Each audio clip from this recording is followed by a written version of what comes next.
Pak Anies tidak pernah gunakan buzzer. Ini alasannya. Pertanyaan saya, selama Bapak duduk di eksekutif, Bapak pernah nggak menggunakan buzzer dan influencer?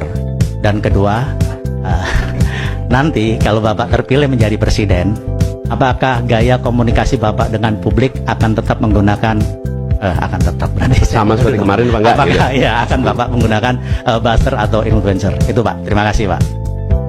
Silakan langsung dulu Pak. Langsung aja ini. Ya. Oke. Saya tanya jawab skripsi ini Pak.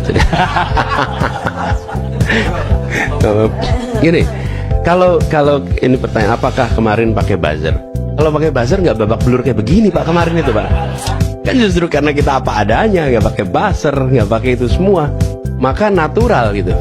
Dan saya cuma selalu bilang begini, ya Tuhan, ya Allah berikan kami umur panjang sehingga pemutarbalikan kenyataan lewat mesin yang dahsyat ini, pernyataan-pernyataan pemutarbalikan itu mudah-mudahan satu saat akan bisa dijawab dengan kenyataan-kenyataan, bukan dengan pernyataan lagi gitu, dan kenyataan. Dan itu kami nggak pakai buzzer ketika bertugas di Jakarta. Jadi kami merasa ke depan juga insya Allah nggak akan dipakai.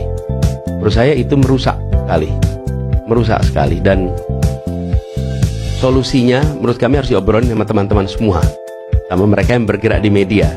Karena di satu sisi kita ingin menjaga kebebasan berekspresi, itu jangan sampai hilang. Kita ingin mencari keseimbangan di situ. Tapi saya sendiri, kami selama bertugas di Jakarta tidak pernah menggunakan buzzer. Kami malah menemukan pribadi-pribadi objektif yang dulunya mengambil posisi mengkritik dan berseberangan, kemudian mereka melihat kenyataan dan secara objektif menyampaikan apa adanya. Nah, ada satu hal, menurut saya ruang kritik itu memang harus dibuka. Kenapa harus dibuka? Karena ketika publik itu memberikan kritik, maka publik menanti jawabannya. Dan bagi kami yang di pemerintahan, ketika kita terima kritik, maka kita harus membangun argumen lebih banyak untuk menjelaskan.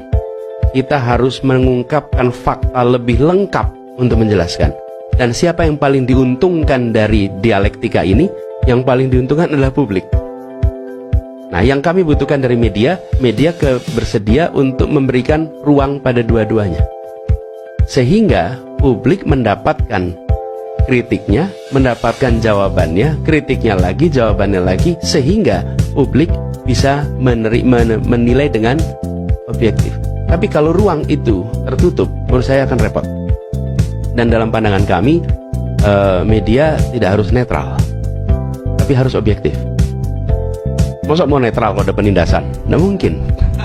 Masa Anda mau netral? Anda mau netral, ada situasi marginalisasi? Nggak mungkin.